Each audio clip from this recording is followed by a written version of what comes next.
What's up guys, I'm Jake. And I'm Felix. Welcome to the SAGA Motorsports YouTube channel. I always get asked what I need to get on track. What are the best tires? What are the best brakes? Suspension, safety gear, the list goes on. So we're making this YouTube series to help you get from the couch to the racetrack. So make sure you like and subscribe. At SAGA Motorsports, we've been on the track for 6 years. Our team consists of everything from novices to pro drivers and everything in between. We're taking everything we know, distilling it, and getting it to you so that you can make the most out of this amazing sport. And what better way to start than with the car behind us? It's the Porsche Cayman GT4. Our team uses Porsches, but the things we apply to this car can be applied to any other car, regardless of year, make, or model. For this episode, we're getting the cars ready with harnesses, cages, and brakes. It's only one cage. Cages and brakes. But before getting into all that, we got one major piece to cover: driver safety gear. So let's show you what we do for our drivers. Because our sport is so dangerous, we have a couple of basics that we recommend to anyone getting into it. Felix, could you walk us through them? The item that I'd consider the most important would be a good helmet. And in this case, it's a Stilo. It's a buy it once and it'll last you 10 years helmet. The Stilo has really good properties. The first one being the lightweightness. The cheaper you go on a helmet, usually the more it weighs. The second really nice thing about the Stilo is it has built-in comms. These comms, you can use them throughout your whole motorsports career. You can use them initially for driver to passenger, so it's going to be driver to instructor. And in the future, you can use it from driver to pit lane. The last item that's super important, or that I really like about this helmet, is that it has the built-in anchor posts for Hans devices. Hans devices, we're talking head and neck restraint systems. They keep your head attached to your body. The one that we prefer is Next Gen. We like them because of comfort. There is another one that we recommend to novices because it's called a hybrid device, meaning you can use it in both cars with a 3-point lap belt or full-on harnesses. The hybrid is another device or another item that can take you throughout your whole motorsports career. Like you said, you could use it with the 3 points and you could use it with the 6-point harnesses. It protects your upper neck from whiplash from a front-facing impact. And how long do they last? How long are they certified? So helmets, these give you a lifespan of 10 years. It is a drop it once, it's done item, but the head and neck restraint, I believe it's 5 years and then you could get it resorted. Obviously these GT cars come exceptionally equipped from Porsche. They're designed to hit the track. We find it necessary to make a few modifications to the braking system. What do you like to do? Correct. I feel these cars can use an additional improvement, and for stage 1 of this build, I'm going to be doing stainless brake lines, high temp brake fluid, wheel studs, because the car originally comes with bolts, and I'm going to be doing a once over on the brake system.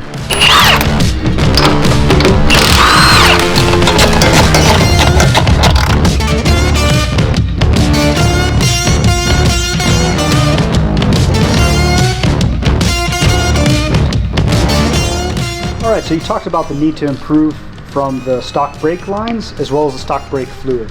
So get into a little bit of why you're doing that. Okay, I'll speak of brake lines first. This on my left is a completely stock brake line. This is a stainless brake line. This is what we upgrade to. So there's a few reasons for upgrading. I'll just do the most important reasons. The first reason is the stainless brake line has a anti-cut. It's basically a stainless line, so it's less susceptible to debris, which as we've seen on track, there could be rubber, there could be pieces of metal. So it has that, the anti-tear. Porsche tries to solve that with this coil here. And the second most important reason, it's supposed to give you a way better pedal feel because this line is not expanding under brake pressure. I'll go into the second item. The second item is high temp brake fluid. High temp brake fluid, it's higher temp brake fluid. It's basically important because of that. It moves the boiling point of the fluid higher up. And you're saying, why is boiling point important? It's because there's so much heat being generated by the brakes that it transfers to the caliper puck, to the pistons, and it eventually does transfer all the way through the fluid. So having higher temp fluid, that's higher quality, that's not a fluid that is mixed for street and track. Solely track is a really good thing, and in our case we use Castrol SRF. What we're getting ready to do right now is bleed the brakes. We're gonna start at the source. We're gonna start at the reservoir, since we're going to be pressure bleeding it with a motive bleeder.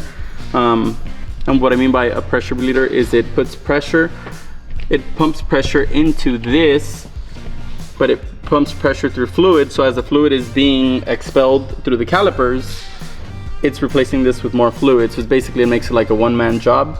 That's what we're gonna do right now.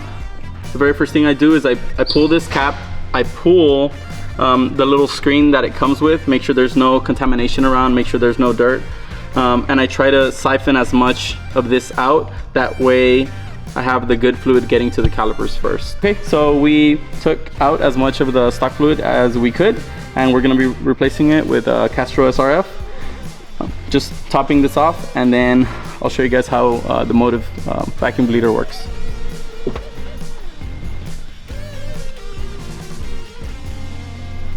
So what we have here is we have our Motive product bleeder. It's been with us for a good amount of time.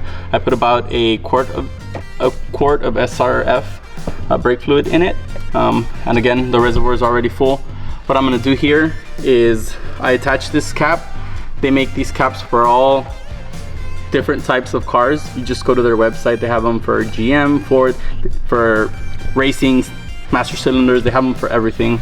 You just screw this thing on, and then you pump this thing here, and it slowly builds the pressure to about 15 psi is what you want in there. You could go a little bit more, but 15 is definitely the sweet spot. And yeah, you just pump it up.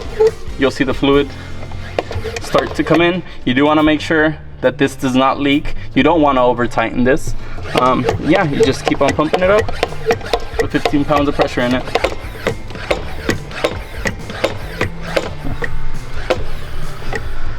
Okay, so we have it at 15 psi. The next step is to go to the caliper that is furthest away from the master cylinder. You want to bleed the furthest line first. So you start from the furthest line, you move on to the next furthest, and then obviously you get to the closest, which would be the caliper that I'm standing right beside. We find ourselves under the Cayman GT4. As you can see, I'm gonna do something that simply gives me peace of mind, and I believe it's something you should do if you're planning on getting into tracking. What we do here is the Porsches come with underneath panels. They're actually sitting on the floor right now. We just removed them, and the plan is to nut and bolt the entire car. What that means is you put a wrench or you put a socket to every nut and bolt on the car, every suspension piece, every little bracket. You just want to make sure that everything is tight. So this nut and bolt is even of more value if you're buying a used car. The reason for that is on used cars, you may have had someone who already worked on the vehicle, and it's a simple, easy thing to do yourself or to have someone qualified to do, just to avoid potential hazards down the line.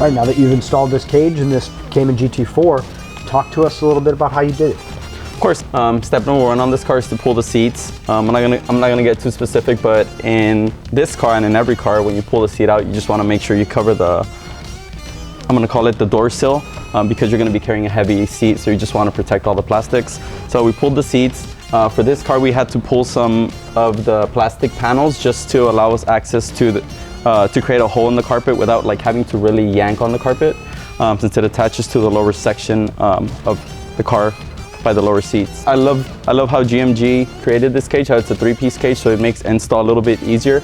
Either way, when you're putting a cage in a car, you want to make sure everything threads loosely together before doing the final tighten down. You basically want everything touching everything kind of just hand tight before you give it the final tighten. Obviously, in a cage, you want to tighten the cage to itself first, and then you tie it to the vehicle, because things will shift and change. There was a little bit trimming in the rear, but it was pretty straightforward.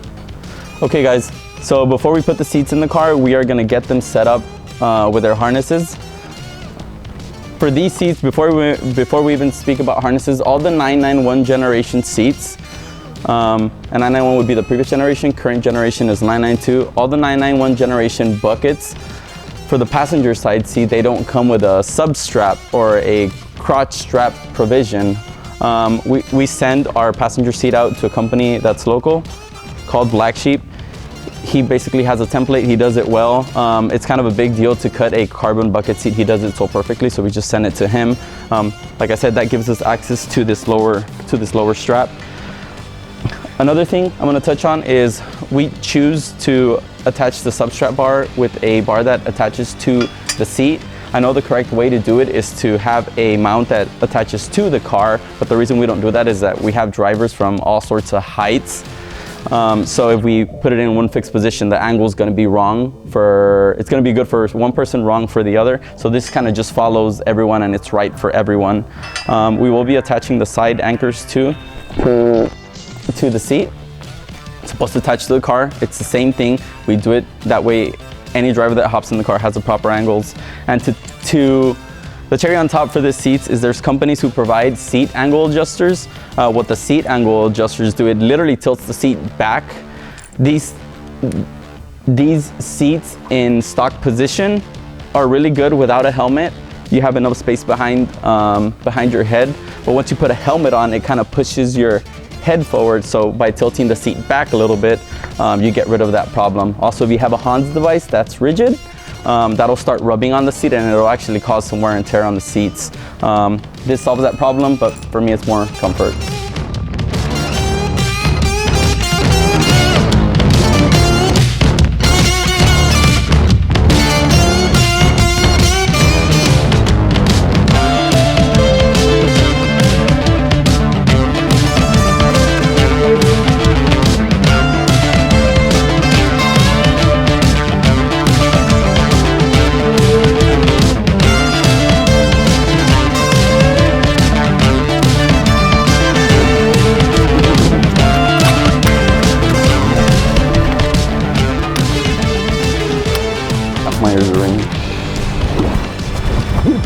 Yeah, that's perfect. We're here doing a final harness test, making our adjustments in-house before we get to the track. You would never want to show up at the track and then find out your harnesses aren't set right. It's kind of a pain in the butt to adjust. So thanks, Felix. Okay guys, we have wrapped up number 90. We did cage, brakes, harnesses, and data system. The next step is to take it to the track and do baseline numbers. Make sure you hit that notification bell so you don't miss the next episode of the Cayman Prep and Comparison Series, and leave any questions you have for us in the comments. See you next time.